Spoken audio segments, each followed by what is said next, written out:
Mes parents ont essayé de donner mon héritage à ma sœur préférée, mais mes grands-parents avaient une surprise en réserve. Je suis un homme de 28 ans venant d'une famille avec une histoire longue et compliquée de favoritisme. Ma sœur cadette, Amy, 25 ans, a toujours été la préférée de mes parents, surtout de mon père. Depuis notre enfance, ce favoritisme n'a cessé d'empirer au fil des ans. Amy a toujours été l'enfant doré, depuis mes premiers souvenirs. Nos parents lui ont organisé une fête d'anniversaire somptueuse, avec des maquilleurs professionnels, un château gonflable et un zoo pour animaux quand j'avais 5 ans et elle 2. De mon côté, j'ai eu un gâteau acheté en magasin et un petit repas en famille pour mon anniversaire cette même année. Cela a défini la ton pour les années à venir. Les différences sont devenues plus évidentes à mesure que nous vieillissions. Amy recevait toujours les jouets les plus récents, les meilleurs vêtements et toute l'attention. Je me souviens avoir économisé pendant des mois mon argent de poche pour acheter un nouveau vélo à 10 ans. Amy en voulait un aussi, et elle a fait une crise quand elle l'a vu. Plutôt que de lui expliquer l'importance d'économiser et d'attendre, mes parents sont allés immédiatement lui acheter un vélo encore plus beau que le mien. Un autre domaine où ce biais était évident était l'école. Les parents d'Amy assistaient à toutes ses activités scolaires, alors que les miens manquaient souvent les miennes. Je me souviens d'avoir joué un rôle principal dans la pièce de théâtre de l'école en 4e. J'avais répété pendant des semaines, avec beaucoup d'enthousiasme. Mes parents sont arrivés 1 heure en retard la soirée de la pièce, ratant ainsi ma scène principale. Ils consolaient Amy qui se plaignait d'un mal de ventre. Plus tard, ils m'ont dit qu'Amy allait mieux, mais ils avaient simplement perdu la notion du temps en jouant avec elle. En ce qui concerne les résultats scolaires, rien de ce que je faisais ne semblait jamais suffisant. Je suis allé au club de mathématiques, j'ai eu des as sans faute au collège, et j'ai même remporté le premier prix à une foire scientifique régionale. Bien que mes parents n'aient pas vraiment remarqué ces réussites, ils ont organisé un dîner en l'honneur d'Amy et lui ont offert un nouveau téléphone pour la féliciter d'avoir eu un B+ dans sa matière la plus difficile. L'adolescence a été particulièrement difficile. Dans le but d'obtenir leur approbation, je m'investissais dans toutes sortes d'activités. En plus de maintenir une moyenne de 4.0, j'étais rédacteur en chef du journal scolaire, capitaine de l'équipe de débat. Amy, de son côté, passait son temps à traîner avec ses amis, n'arrivant même pas à maintenir une moyenne correcte. J'ai été choisi, avec un autre étudiant de mon université, pour participer à un programme d'été prestigieux à Harvard. C'était un honneur immense et j'étais très fier. Mais lorsque j'ai annoncé la nouvelle à mes parents pendant le dîner, leur réaction a été à peine positive. Mon père a grogné et a tout de suite commencé à parler de la prochaine performance de danse d'Amy. Ma mère a dit c'est bien, mais n'en fais pas trop. Ils n'ont pas pu me conduire à l'aéroport le jour où Amy avait sa représentation, car ils voulaient absolument la voir. J'ai dû demander à un ami de m'y emmener. Une autre expérience douloureuse fut le processus de candidature à l'université. J'ai passé des mois à perfectionner mes essais, à participer à des activités extrascolaires et à préparer le SAT. Plusieurs grandes universités m'ont accepté et m'ont offert une bourse importante pour mon université de rêve. Quand je l'ai annoncé à mes parents pendant le dîner, leur réaction a été froide. Mon père a dit « C'est bien, mais ne te laisse pas emporter, l'université ce n'est pas tout. » Ma mère a ajouté « N'oublie pas de nous quand tu deviendras quelqu'un de célèbre. » D'autre part, mes parents ont été très compréhensifs lorsqu'Amy a à peine réussi le lycée et a choisi de ne pas aller à l'université. Ils l'ont admirée pour avoir su ce qu'elle voulait et pour avoir défié les attentes sociales. Ce qu'ils n'ont jamais fait pour moi, c'est eux qui lui ont acheté une voiture pour son diplôme. Tout cela m'a profondément affecté émotionnellement. Pendant mon adolescence et ma jeune vingtaine, j'ai lutté contre l'anxiété et la dépression. En commençant une thérapie à l'université, j'ai réalisé que les actions de mes parents n'étaient pas de ma faute. Il m'a fallu des années d'efforts pour développer mon estime de moi et apprendre à me valider sans dépendre de l'approbation de mes parents. Bien que ma famille immédiate ne m'ait pas soutenu, j'ai quand même réussi à mener une vie correcte. À la fin de mes études universitaires, j'avais un bon travail dans la finance et j'avais même acheté ma propre maison à 27 ans. Bien que mes parents ne soient pas fiers de moi, je suis content de ce que j'ai accompli. C'est alors que le drame actuel a commencé. Du côté de mon père, mon grand-père est décédé il n'y a pas longtemps. Il a laissé une grande fortune et était un homme d'affaires qui a commencé de rien. Dans son testament, il a réparti ses biens de manière égale entre ses petits-enfants, y compris moi, Amy et nos cousins, ainsi que ses enfants, mon père et ses frères et sœurs. Ma part de l'héritage s'élevait à environ 500 000 $. Cela m'aurait permis d'investir dans mon avenir, de rembourser mes prêts étudiants et peut-être même de lancer mon propre entreprise un jour. Ce coup de pouce inattendu et les opportunités qu'il aurait pu offrir m'ont rendu heureux. Cependant, lorsque le testament a été lu, mes parents sont devenus agités. Plus tard, ils m'ont pris à part et m'ont dit qu'il était injuste que je reçoive une part égale. Amy, qui vit toujours au sous-sol de nos parents et travaille à temps partiel dans un café, a dit qu'elle avait plus besoin de l'argent, car elle était en difficulté. Bien que choqué, j'ai essayé de garder mon calme. J'ai précisé que c'était la décision de mon grand-père et qu'il n'avait aucun droit de modifier son testament. Ils ont insisté pour que j'agisse moralement et que je donne ma part à Amy. Ils se sont enragés lorsque j'ai refusé et ont commencé à me culpabiliser, me traitant d'ingrat et d'égoïste. Ils ont évoqué chaque incident où ils m'ont aidé. Bien que j'ai travaillé à temps partiel pour contribuer aux finances, mon père a insisté sur le fait qu'il m'avait payé mes appareils dentaires nécessaires, acheté mes fournitures scolaires, le strict minimum, et m'avait permis de vivre à la maison pendant mes études universitaires. Il a complètement oublié la voiture qu'ils ont achetée à Amy, les nombreuses séances de shopping et le fait qu'il la soutienne encore à 25 ans. Les choses sont rapidement devenues plus sérieuses. En tant qu'exécuteur testamentaire, mon père a décidé de gérer cela lui-même. En plus de son propre héritage, il a déclaré qu'il allait interpréter les intentions de mon grand-père et donner toute ma part à Amy. Il a dit que c'est ce que grand-père aurait voulu s'il avait connu notre situation unique. J'étais dévasté. Ce n'était pas seulement illégal, mais c'était aussi un rappel cruel de combien mes parents se moquaient de moi. En soulignant que mon grand-père avait toujours traité tous ses petits-enfants de manière égale et qu'il était au courant de nos circonstances, j'ai essayé de raisonner avec eux. Ma mère m'a accusé de parler mal du défunt en insinuant que mon grand-père aurait voulu autre chose que ce que mon père prônait.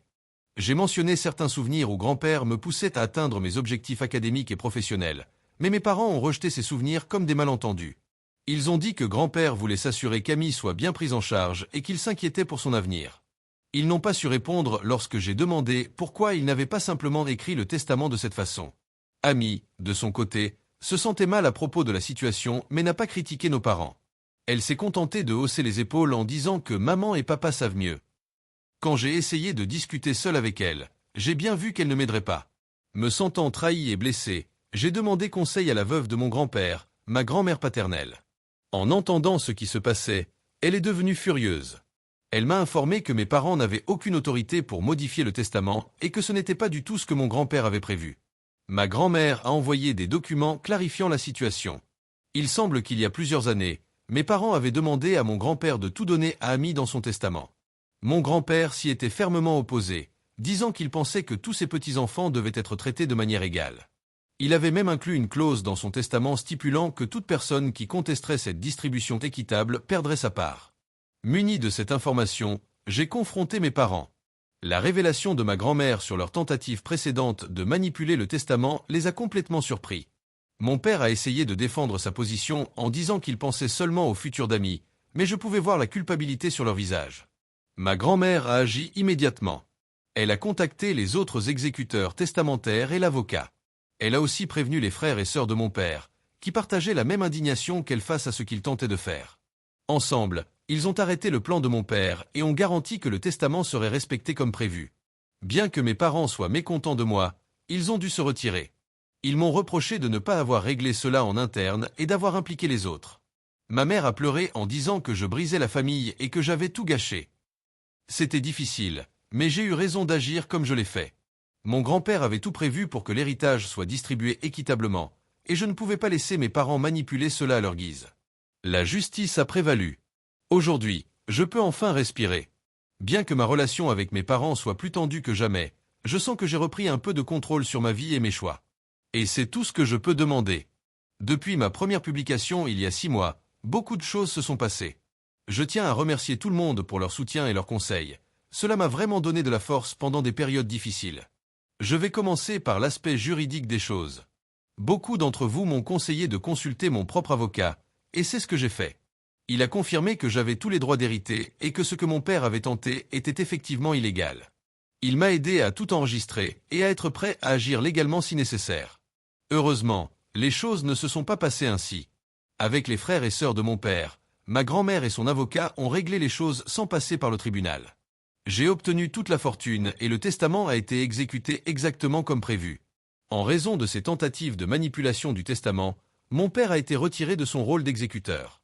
Cela a été un processus assez exigeant qui a duré plusieurs semaines. Mes parents ont menacé de porter l'affaire devant les tribunaux, il y a eu des réunions tendues et des appels téléphoniques furieux, mais au final, la loi était claire et ils ont dû céder. Cela continue, mais la rupture familiale a été notable. Au début, mes parents ont persisté dans leur point de vue. Ils m'ont accusé d'être avide et négligent envers ma sœur. Ils ont aussi essayé de mobiliser d'autres membres de la famille contre moi, en diffusant des accusations selon lesquelles j'aurais d'une manière ou d'une autre forcé ma grand-mère à me donner de l'argent. Heureusement, la plupart de la famille a vu à travers leur manigance. Un mois après l'acceptation du testament, il y a eu un événement particulièrement désagréable lors d'une réunion familiale. Lorsque mes parents sont venus sans prévenir, ma tante les avait invités sans savoir qu'ils viendraient, ils ont provoqué une scène. Ils ont commencé à crier que j'avais pris de l'argent à Amy et que j'avais corrompu grand-mère contre elle. Mon père a dit que j'avais ruiné tous ces merveilleux souvenirs. Ma mère a jeté un vieil album photo directement à mes pieds. C'était gênant et terrible.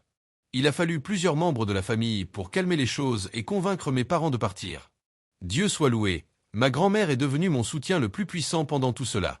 Elle a raconté des histoires sur la fierté que mon grand-père avait de mes réalisations et comment il tenait à ce que tous ses petits-enfants aient des chances égales. Elle a même dit que grand-père avait gardé un scrapbook de mes accomplissements, des coupures de journaux de mes honneurs académiques, des copies de mes lettres d'admission à l'université, et même le programme de la pièce de théâtre universitaire à laquelle mes parents étaient en retard. Cet aperçu était à la fois triste et merveilleux. Grand-mère a aussi proposé de rétablir les faits avec le reste de la famille. Elle a organisé une réunion familiale en excluant mes parents, exposant toute l'histoire du favoritisme de mes parents, y compris des événements que j'avais longtemps oubliés ou jamais entendus. Le fait que quelqu'un reconnaisse enfin l'injustice que j'avais vécue pendant des années a été une forme de validation, mais cela a aussi rouvert de vieilles cicatrices. Concernant ma sœur Amy, elle a enfin trouvé sa voie dans toute cette histoire. Elle est venue me voir personnellement et s'est excusée de ne pas m'avoir soutenu plus tôt après plusieurs réflexions et de longues discussions avec notre grand-mère. Elle m'a dit qu'elle pensait que le favoritisme de nos parents était inapproprié, mais qu'elle avait trop peur d'y faire face. Nous avons parlé de notre enfance et de l'impact qu'elle a eu sur nous pendant longtemps et avec beaucoup d'intensité émotionnelle. Amy a admis que d'être l'enfant préféré n'avait pas été aussi merveilleux que cela en avait l'air. Elle n'a jamais appris à être autonome et a ressenti une grande pression pour répondre aux attentes de nos parents. Elle m'a raconté des moments où elle voulait accomplir des choses par elle-même, mais nos parents intervenaient toujours et s'occupaient de tout, lui ôtant ainsi l'opportunité d'apprendre de ses erreurs. Cette conversation a marqué un tournant dans notre relation. Nous avons commencé à réparer le lien fraternel que le favoritisme de nos parents avait brisé. Depuis, nous nous rencontrons régulièrement pour discuter et nous encourager mutuellement pendant cette crise familiale. Le fait qu'elle ait décidé d'utiliser son héritage pour payer ses études universitaires a étonné tout le monde. Elle a dit qu'en me voyant me défendre, elle avait trouvé la motivation de gérer sa propre vie. Une fois qu'elle a décidé de ce qu'elle voulait étudier, elle s'est inscrite dans un collège communautaire voisin dans l'intention de se transférer dans une université. Nos parents ont eu une réaction choquée. Je pense qu'ils savaient que leur surprotection n'avait pas été bénéfique pour Amy. La réaction de mes parents à tout cela a été variée et changeante. Ils ont d'abord attaqué tous les deux avec colère. Ils ont essayé de culpabiliser Amy pour qu'elle abandonne ses études et aide la famille, car ils disaient que je l'avais retournée contre eux. Ils ont changé de stratégie lorsque cela s'est avéré inefficace. Après plusieurs discussions prolongées avec ma grand-mère et en voyant la grande transformation d'Amy, ma mère a commencé à reconnaître à quel point leurs actions avaient été nuisibles. Elle a fait quelques gestes timides en direction de la réconciliation, allant même jusqu'à commencer une thérapie pour aborder ses problèmes. Elle m'a contacté pour s'excuser, admettant qu'elle avait été injuste et demandant une chance de réparer les choses. C'est un processus lent, et bien que je sois doucement optimiste, je garde des limites fermes. Malheureusement, mon père est moins enclin à reconnaître ses erreurs. Toujours furieux, il se considère comme une victime dans toute cette histoire. Il est distant avec Amy depuis qu'elle a choisi d'aller à l'université et parle à peine avec moi. Il a tenté plusieurs fois de nous contrôler, menaçant de vendre notre maison d'enfance si nous ne revenions pas à la raison ou si nous ne lui pardonnions pas, pensant peut-être que nous finirions par réaliser que nous avions tort. Bien que nous restions fermes, cela fait mal de le voir se distancer de ses deux enfants de cette manière. Les dynamiques au sein de la famille élargie ont changé de façon radicale. Je vis maintenant plus près des frères et sœurs de mon père, qui ont été d'un grand soutien, ainsi que de ma grand-mère. Après avoir entendu mes tantes et oncles parler de la gestion du comportement difficile de mon père au fil des ans, cela a diminué ma solitude dans ce combat. Des liens plus profonds se sont aussi développés avec certains de mes cousins qui m'ont soutenu.